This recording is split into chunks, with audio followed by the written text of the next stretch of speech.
up guys? I hope you guys are doing good. I'm also doing great. अपनी OG pre workout मिल खा रहा है उसके साथ कॉफ़ी।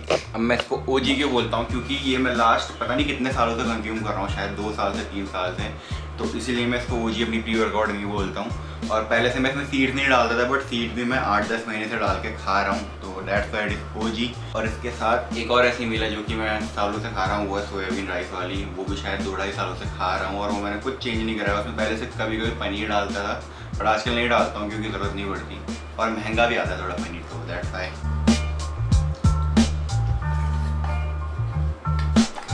कॉफ़ी तो एज यू गाइस नो, मैंने कुछ टाइम पहले, कुछ 5-6 वीडियोस पहले बताया था कि कॉफ़ी मैंने पीना अभी इंट्रोड्यूस करा है। नहीं तो ऐसे कैफीन वगैरह में कुछ कंज्यूम नहीं करता था। And it has really helped me कि दिन के टाइम में मुझे नींद नहीं आती, और जो भी दिन के टाइम पे कार्ब क्रैश होता है कुछ भी खाने के बाद, वो कार्ब क्रैश अभी नहीं होता है। तो आज हमारा पता नहीं क्या वर्कआउट है, मेरे को भी कुछ नहीं पता। अभी सिमुलेशन वर्कआउट करने दूसरे जिम जाना है, बट अभी हायरॉक्स से हम कितने डेज आउट है? अच्छा है, क्या डेट है?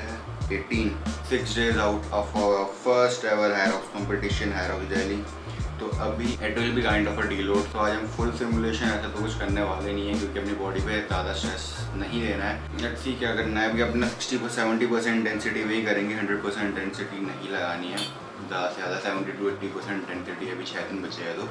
और इसके बाद तो धीरे धीरे प्रॉपर डीलोड ही होगा। मैं सोच रहा हूँ कल एक रेस्ट डे ले लूँ, और कॉम्पिटिशन से 2 दिन पहले तो रेस्ट डे लेना ही है। मतलब रेस्ट डे 100% रेस्ट डे नहीं होगा, पर 80% रेस्ट डे। उस दिन भी लाइट वॉक और मोबिलिटी, स्ट्रेचिंग वगैरह ये सब चीज़ें करूँगा।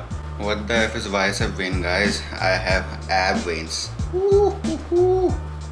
और ये चीज़ मेरी पहले भी आती थी, बट बहुत ज़्यादा नहीं आती थी। बट अभी तो ऑब्वियसली आप लोगों को पता है, जो कि मैंने 2-3 वीडियोस पहले डाला था, कि अपना वेट ड्रॉप हो गया और बिना मसल मास लॉस हुए, तो इसके वजह से हमारी एब वेन भी दिखती है। बाइसेप वेन तो है, बट हमारे आर्म्स इतने ज़्यादा स्ट्रॉन्ग नहीं है कि हमारी बाइसेप वेन दिखे। और शोल्डर तो we have one of the strongest part in our body. Legs तो ऑब्वियसली है ही।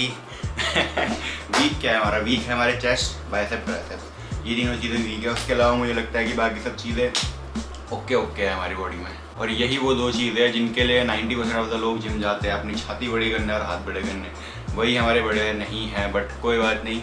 अब मैं उन्हीं चीज़ों को लेके बैठ नहीं सकता यार कि मैं मेरे ये चीज़ें बड़ी नहीं हो रही है। The most I can do is just work, और वो तो मैं कर ही रहा हूँ सालों से, और वो आगे भी करते रहूँगा। और जेनेटिक्स को तो हम क्या ही वो दे रोल, मे बी इसके जेनेटिक्स अच्छे ना हो, but I am being optimistic. और मैं ये सोचूंगा कि मेरे पैरों के जेनेटिक्स और शोल्डर के जेनेटिक्स अच्छे हैं, तो I am grateful for that. Let's go.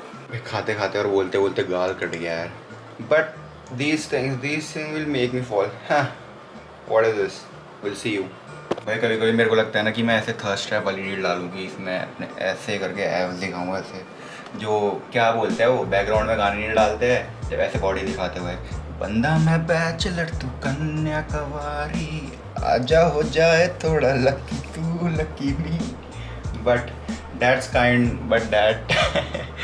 that type of content is kind of a fitness industry का टिकटॉक, क्योंकि it provides no value। और तुम क्या ही कर रहे हो यार, अपनी बॉडी दिखा रहे हो, और बस बॉलीवुड गानों में तुमने गाना वो डाल रखा है। बॉलीवुड क्या, चल जो भी गाने डालें, बट और तुम क्या ही कर रहे हो यार, बस बॉलीवुड के गानों में तुम इधर उधर फ्लेक्स कर रहे हो, और तुम लगता है कि तुम्हारी बॉडी बहुत ज़्यादा खास है। ऐसा कुछ नहीं है, इससे भी अच्छी बॉडी बहुत लोगों की होती है, इससे भी एस्थेटिक फिजिक बहुत लोगों की होती है। But it is just my opinion, and I know it is controversial, but it is what it is. भैया इससे अच्छा तुम ऐसा डालो, मनीष, ये कम से कम क्रिंज तो नहीं लगता, और उससे ज़्यादा अच्छा है। तुम क्या कर रहे हो भाई, बॉलीवुड गानों में तुम ऐसे फ्लेक्स कर रहे हो। इससे ना ही तुम्हारी पर्सनल वैल्यू बिल्ड हो रही है, ना ही तुम्हें कैमरे के सामने बोलना आ रहा है, ना ही तुम। और इससे बताऊँ क्या होता है, तुम्हारे फॉलोअर्स तो बढ़ जाते हैं, 1-2 लाख 3 लाख फॉलोअर्स हो जाते हैं। बट फिर तुम जब किसी से रियल लाइफ में मिलते हो, उससे तुम कम्युनिकेट करते हो, फिर तुम्हारा हग्गा हो जाता है एकदम। फिर वो लगता है कि ये आदमी तो बिल्कुल हगास है, तो you should not be that person. और इस चीज़ से मैं सिर्फ उन क्रिएटर्स को टारगेट कर रहा हूँ जिनका पूरा कंटेंट यही है, मतलब 100% वो ऐसी ही रील्स डालते हैं। अब नाम लेके टारगेट कर दिया, नाम लेके थोड़ा बोलना सही नहीं होगा, बट और इसी कैटेगरी में सेम वही कंटेंट भी आता है जो तुम सैड रील्स वाला डालते हो, तुम सैड डालते हो, ये सब डालते हो, देखने में तो अच्छा लगता है, और जो लोग उससे रिलेट कर पाते हैं उन लोग को भी अच्छा होता है। But in the long term it is also not good for you. I also use to post that type of content, but कुछ टाइम बाद आई रियलाइज़ कि यार इससे लॉन्ग टर्म में कुछ नहीं होने वाला। मैं भी 2-4 महीने तक डालता था स्टार्टिंग में, जब मैंने कंटेंट क्रिएशन स्टार्ट किया था तो मैं भी यही डालता था, सैड टाइप की रील, उसमें सैड कैप्शन डालना, सैड गाने डालना, ये सब। और अगर तुम ना ये सब चीज़ें तुम्हारा 10-15% पार्ट ऑफ द कंटेंट है, तुम कभी कभार करते हो ये सब गानों वानों में वीडियोस डालना, तो इट्स फाइन। बट अगर तुम हमेशा ही यही करते हो, तुम्हारा कंटेंट ही यही है, then it's not good for you. आज के दिन की दूसरी कॉफ़ी कैसा बनाओ, ठीक है। ये आपका क्या है, ये है मोमो पे, ठीक है। यही से कलर में जाओगे,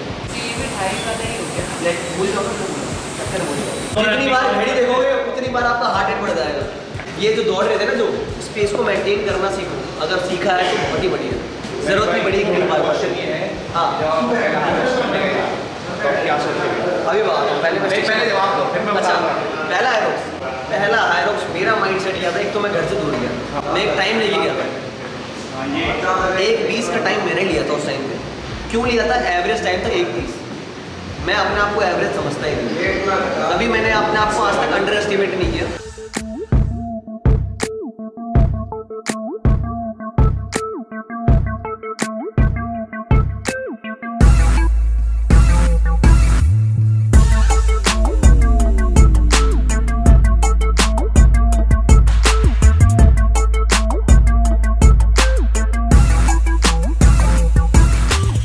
भाई अभी मैं अपने सर में तेल लगा रहा था, अभी नहाने वाला हूँ, तो 1-1.5 घंटे पहले मैं तेल लगाता हूँ हफ्ते में 1-2 बार शैम्पू करने के लिए। But that's not the main thing. तुम ये देखो, बाल देखो एक बार मेरे सिंक में कितने हैं।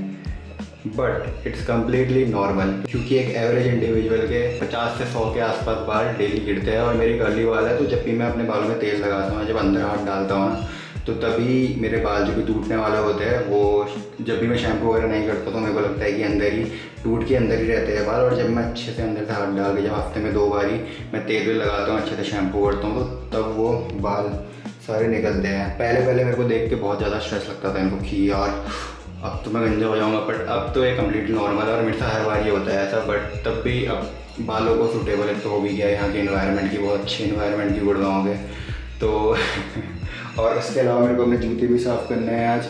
रेस जैसे मैं 1 दिन पहले नहीं करने वाला हूँ जूते साफ़, क्योंकि 1-2 दिन पहले अगर करूँगा ना तो वो हो जाएगा कि साफ़ जूतों में तो थोड़ा धोने के बाद पता नहीं कैसा रिएक्ट करेंगे जूते। तो अभी मैं धो देता हूँ और उसके बाद 2-3 दिन पहन लूँगा तो मेरे को पता भी चल जाएगा। अभी तक मैंने जब से 2 महीनों से लिए थे तब से साफ़ नहीं किए, उतने ज़्यादा बहुत गंदे नहीं हो रहे, बट अभी 2-2.5 महीने हो चुके हैं, तो मुझे लगता है कि एक बार तो कम से कम इनको साफ़ करना बनता है। तो ये है आज की हमारी तीसरी मील। ये पानी है, इसमें प्रोटीन मिलाया है मैंने, दूध में प्रोटीन अभी मेरे को मन नहीं कर रहा था पीने का। और ये है पीनट बटर और 2 ब्रेड के स्लाइसेस। अब चाहे बॉडी बिल्डिंग की बात करूं या हाइब्रिड ट्रेनिंग की बात करूं, लोग कार्ब्स और प्रोटीन में इतना ज़्यादा वो रहते हैं, मतलब बॉडी बिल्डिंग में तो ऑलमोस्ट प्रोटीन रहता है। और जो लोग नए स्टार्ट करते हैं, कुछ भी चीज़ें, जिम जाना है, हाइब्रिड ट्रेनिंग ही ले लो, तो प्रोटीन के पीछे भागते रहते हैं, बट वो बाकी की चीज़ें भूल जाते हैं, मैक्रोन्यूट्रिएंट्स।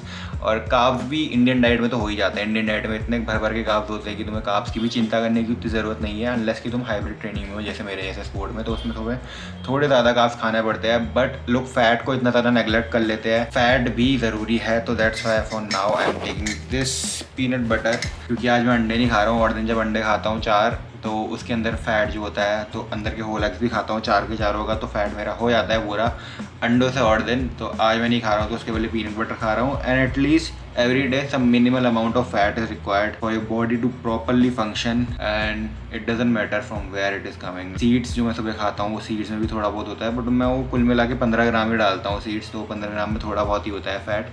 और अभी मैं पीनट बटर से खा रहा हूँ। तो जिस भी चीज़ से तुम फैट पूरा करो, तो एटलीस्ट ट्राई करो कि थोड़ा बहुत फैट तो हो तुम्हारी डाइट में। तो आज की वीडियो इसी के साथ ख़त्म करते हैं। अपना आज लास्ट बारी हम दूसरे जिम गए वर्कआउट करने के लिए। अब हमारे कितने दिन बचे हैं? 5 दिन बचे हैं, 6 दिन बचे हैं, मुझे डेट भी नहीं पता है। अभी व्लॉग के स्टार्टिंग में ही दिखाई दी, तब भी भूलिए। हाँ 18 है आज डेट। तो we are officially 6 days out of first ever Hyrox competition. मुझे नहीं पता है व्लॉग कब आएगा, कॉम्पिटिशन के बाद आएगा, कॉम्पिटिशन के पहले आएगा, but I will be sync up. और इंस्टाग्राम में तो मैं सिंकअप ही चल रहा हूँ पूरा। और अगर आप मेरे को इंस्टाग्राम में फॉलो नहीं करते हो तो do check it out. Instagram में तो हमने पूरा रौला मचा रखा है, वहाँ रील्स डाल के। यूट्यूब में भी डालता हूँ, बट यूट्यूब में इट कम्स यूजुअली थोड़ा सा लेट। इंस्टाग्राम में थोड़ा पहले आ जाती है यूट्यूब से, तो इंस्टाग्राम में जब आ जाती है उसके बाद में यूट्यूब में उनको मैं रिपोस्ट करता हूँ। तो that is it for this one. Will see you in the next one. Bye bye.